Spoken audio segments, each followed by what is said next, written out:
Y'all, this story makes me insanely angry. So this man right here on the left is a lawmaker, and he is also evil for what he did to this precious dog here on the right. So a town chairman in northern Wisconsin was recently arrested. This was for mistreatment of an animal after he strangled a stray dog to death. It's not even really known if this dog was stray, though. It could have been somebody's pet, and it likely was. 55-year-old Richard Van Buren, pictured here on the left, was reportedly brought a stray golden retriever by a local person. This local person in the community found the dog at a local nearby nature center. This was on June 17th. She brought it to Richard because it was part of his job as the chairman of the town of Chester to take in lost animals. According to a criminal complaint, he tried to put a collar on the dog as soon as the dog arrived to him, but it was said the dog resisted and bit at him. So what did he do to the dog in response to that? He dangled the dog in the air by a leash multiple times. And while he was doing that, he was allegedly saying, "This effing dog is going to die." Absolutely sick. The complaint reportedly said that the dog's legs were off the ground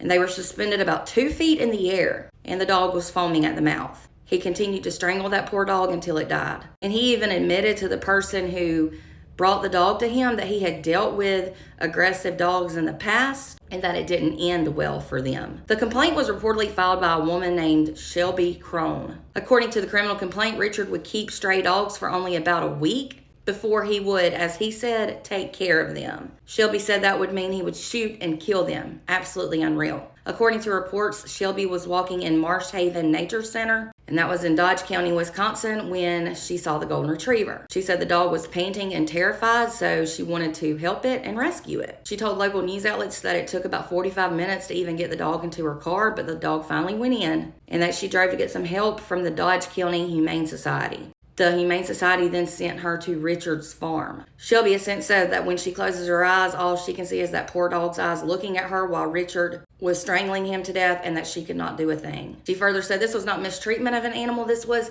murder of an animal, and I agree. It was said that shortly after the incident took place, the Humane Society shared a picture of the golden retriever, and that was on social media in hopes of finding the dog's owner. Instead, when people found out about the incident, they were outraged, and rightfully so. Some people are even threatening Richard and his family and other local officials. I mean, that's not okay, but I'm just telling you they have been. One person wrote on social media that this guy is going to be found naked in the marsh with a leash around his neck.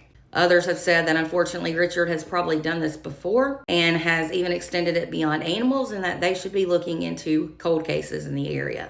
Now, I don't know about all that, but you definitely have to be a complete psycho to strangle a dog like that and to shoot them. And he allegedly admitted to both. The Dodge County Animal Shelter wrote another social media post saying they are working closely with the Dodge County Sheriff's Office as they investigate the case. And they said that the process takes time and it must be handled thoroughly and lawfully. Now, the Sheriff's Office said in a post that they want the community to know that they don't make law enforcement decisions based on outcries or pressure from the community, because that would be unethical. Instead, they take their time to gather evidence for the district attorney in order for the DA to make a prosecution. They further reportedly condemned social media users for publicly threatening Richard and his family, and they said that the threats are illegal.